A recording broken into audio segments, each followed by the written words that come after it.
नमस्कार, चलिए सीधे शुरू करते हैं और देखते हैं 11 जनवरी 2026 को भारत में क्या क्या महत्वपूर्ण हुआ।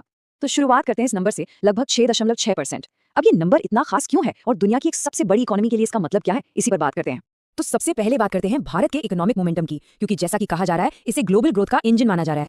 तो ये जो डैशबोर्ड है ना, ये इस कहानी को नंबर्स में बताता है। यूएनडीसा की प्रोजेक्शन देखिए, 6.6 से 7.4% तक की जीडीपी ग्रोथ। इसका मतलब साफ है, भारत सबसे तेजी से बढ़ने वाली प्रमुख इकोनॉमी बनी हुई है। पर बात सिर्फ ग्रोथ की नहीं है। आरबीआई का रेपो रेट 6.50% पर स्टेबल है, मतलब पॉलिसी कंट्रोल में है। और ये देखिए, पीएसयू बैंकों का एनपीए रेशियो, यानी जो लोन आमतौर पर फंस जाते हैं, वो घटकर सिर्फ 3.2% रह गया है। ये सब मिलकर ना एक बहुत ही सॉलिड इकोनॉमिक पिक्चर दिखाते हैं।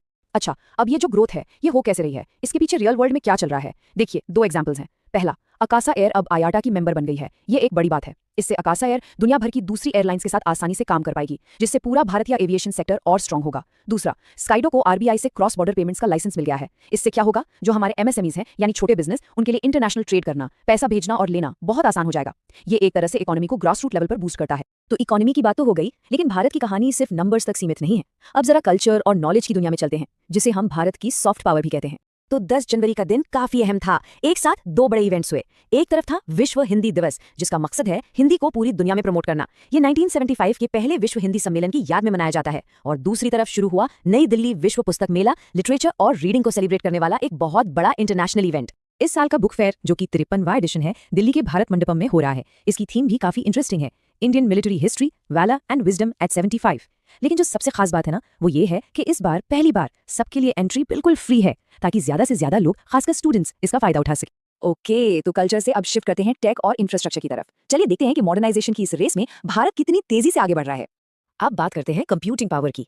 मिलिए परम शक्ति से। ये एक पेटाफ्लॉप सुपर कंप्यूटर है। अब ये पेटाफ्लॉप क्या होता है, सोच के देखिए। ये मशीन एक सेकंड में 1 क्वाड्रिलियन से ज्यादा कैलकुलेशंस कर सकती है, मतलब एक के आगे 15 जीरो। आईआईटी मद्रास में इसके ऑपरेशनल होने का मतलब है कि अब हमारे साइंटिस्ट और इंजीनियर्स कॉम्प्लेक्स से कॉम्प्लेक्स प्रॉब्लम्स को चुटकियों में सॉल्व कर पाएंगे। ये रिसर्च के लिए एक गेम चेंजर है।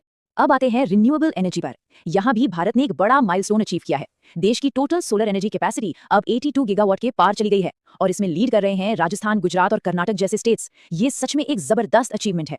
अब एक ऐसी टेक्नोलॉजी की बात करते हैं जो हमारे हाईवेज को सुरक्षित बना सकती है। इसका नाम है व्हीकल टू व्हीकल या V2V कम्युनिकेशन। कॉन्सेप्ट बहुत सिंपल है। गाड़ियां आपस में बात करेंगी, रियल टाइम में डेटा शेयर करेंगी, और इससे एक्सीडेंट्स को होने से पहले ही रोका जा सकेगा।